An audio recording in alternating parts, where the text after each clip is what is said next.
Okay, C3 AI. Big name in enterprise AI. They just dropped their fiscal Q1 2026 results. And wow, the market reacted fast. Shares down over 14% after hours. What happened there? Yeah, quite a reaction.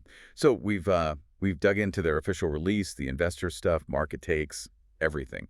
Our mission today: break down these results fast, figure out what's driving this, and look at their guidance, and importantly, the new leadership. Right, let's get straight to the numbers then, because that's what really moved the needle. For Q1, ending July 31st, total revenue, $70.3 million, Hmm. which, puts it in perspective. Yeah. That's down about 19% from the same time last year when they hit $87.2 million. It's a significant drop year over year. It is, and their subscription revenue, that's the core, right? 86% of the total, that came in at $60.3 million. Still the bulk of it, but reflects that overall decline. And then profitability, the GAAP net loss widened. A loss of $0.86 per share. A year ago, it was $0.50, so not great on that front either. No, and those are the headlines that clearly spook the market. But it's interesting when you look beyond the GAAP figures. The non-GAAP perspective, always important. Exactly. Because while the market sees that revenue drop and the bigger GAAP loss, their non-GAAP gross profit was actually $36.3 million. That's a 52% non-GAAP gross margin. Okay, so operationally, maybe not quite as dire under that lens. Well, the non-GAAP net loss per share was $2.37. Yeah. Still a loss, obviously, but less severe than the GAAP number. It, strips out certain items and aims to show the core business performance a bit differently. Right, but here's something really interesting. Maybe a buffer. Despite those losses, C3 AI finished the quarter with a huge cash pile. $711.9 million in cash, equivalents, and marketable securities. That is a very healthy cash balance. It's substantial, isn't it? It gives them a lot of runway. For you watching this, it's like, okay, weigh that cash against the immediate P&L pain. Absolutely. Yeah. That cash is critical. It means they can navigate this internal reshuffle and the strategy reset without, facing a major liquidity crunch. It suggests some prudence earlier on. So, okay, tough quarter financially, market reacts. Why? What's the story from inside? Thomas Siebel, the founder and chairman, was pretty blunt about it. He was remarkably candid, yeah. He called the Q1 performance completely unacceptable. Didn't mince words. And he gave reasons, right? Two main ones. Two key factors, according to him. First, the disruptive effect, his words, of a big recent restructuring. They completely overhauled their sales and services teams, including new leadership. That kind of change is always disruptive, especially in enterprise sales. Always. Takes time for things to settle. Yeah. And second, this was quite personal. He mentioned his own unexpected health issues, said they kept him from being as involved in sales as usual. Wow. Yeah, he implied his personal touch maybe mattered more than even he thought. It's quite a level of transparency you don't often see. That really is. And that leads us straight into maybe the biggest news of all, Okay. the leadership change. Right, a major shift. They've appointed Stephen Ehikian as the new CEO effective September 1st. So right now, this feels like a clear signal of a new era. It absolutely is. And Ehikian, he's a known quantity in tech, a seasoned executive. He built and scaled companies like RelateIQ, Airkit.ai, both snapped up by Salesforce. So he knows how to grow and exit tech ventures. Exactly. Plus, he's got public sector chops, was acting administrator at the GSA, pushed AI adoption there.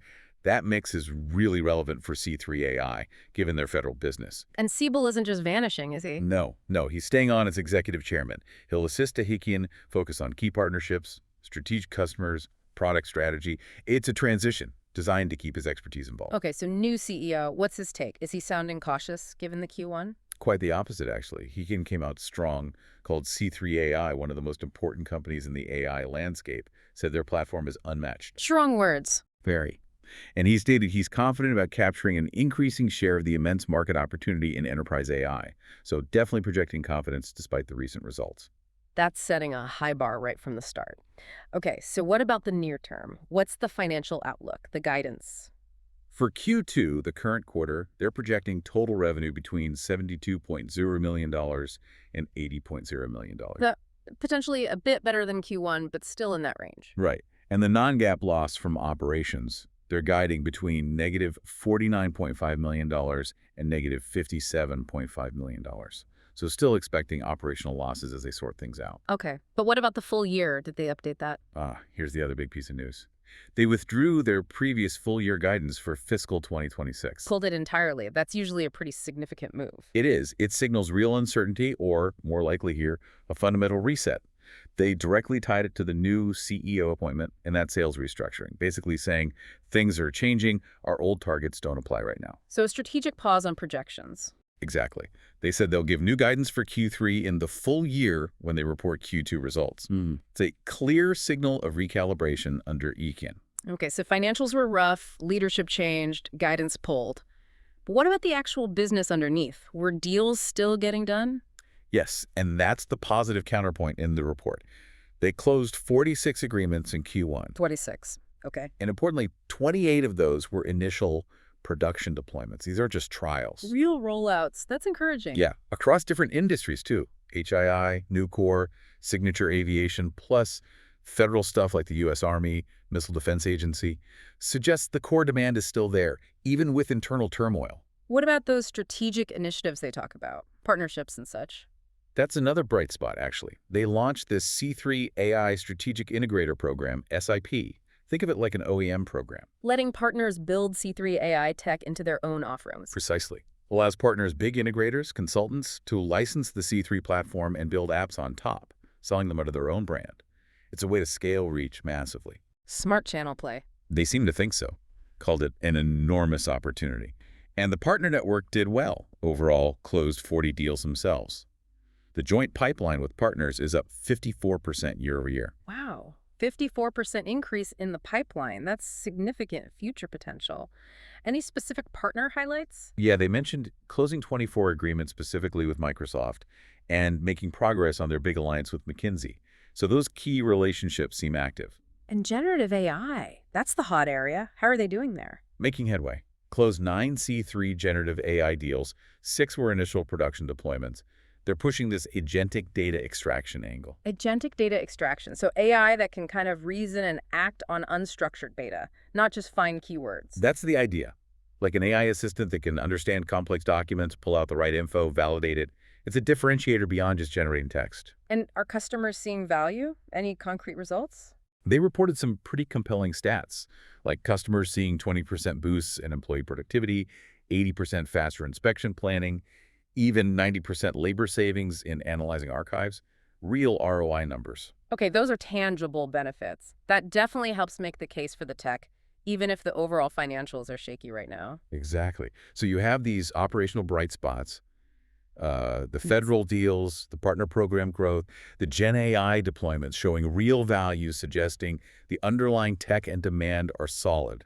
It fits with Siebel saying they have a superlative product and expect exceptional customer satisfaction. Right. And the fact that bookings came from manufacturing, federal, aerospace, state, and local, it shows broad demand, not just one sector holding them up. Yeah, that diversity is key. It suggests the need for enterprise AI is pretty widespread. So wrapping this up, what's a key takeaway for you, listening in and trying to make sense of this? It feels like a real tension, doesn't it? It really does. You've got these immediate financial problems, the market's clear skepticism. But then you have this decisive leadership change, clear operational successes, and strong confidence from the top about the product and the market. How does this fit into the bigger picture of enterprise AI right now? Well, it highlights just how challenging this space can be, even for established players. Internal changes, leadership transitions, they can really impact short-term results. But it also shows potential resilience through partnerships and focusing on deploying genuinely valuable tech, like their generative AI. It's a case study in navigating turbulence. It really is. This look at C3 AI shows that even with a dip, maybe even an unacceptable one, the strategic shifts, the new leadership can tell you a lot about resilience. For you, maybe the question is, how effectively can Ehikian and the restructured team turn that product success into consistent financial growth? And maybe think about this too. In tech, sometimes a really rough quarter combined with big internal changes isn't just weakness. It might be that painful, necessary step towards getting leaner, more focused, and ultimately stronger. Makes you ask, when are these kinds of disruptions a sign of adaptation, not just trouble?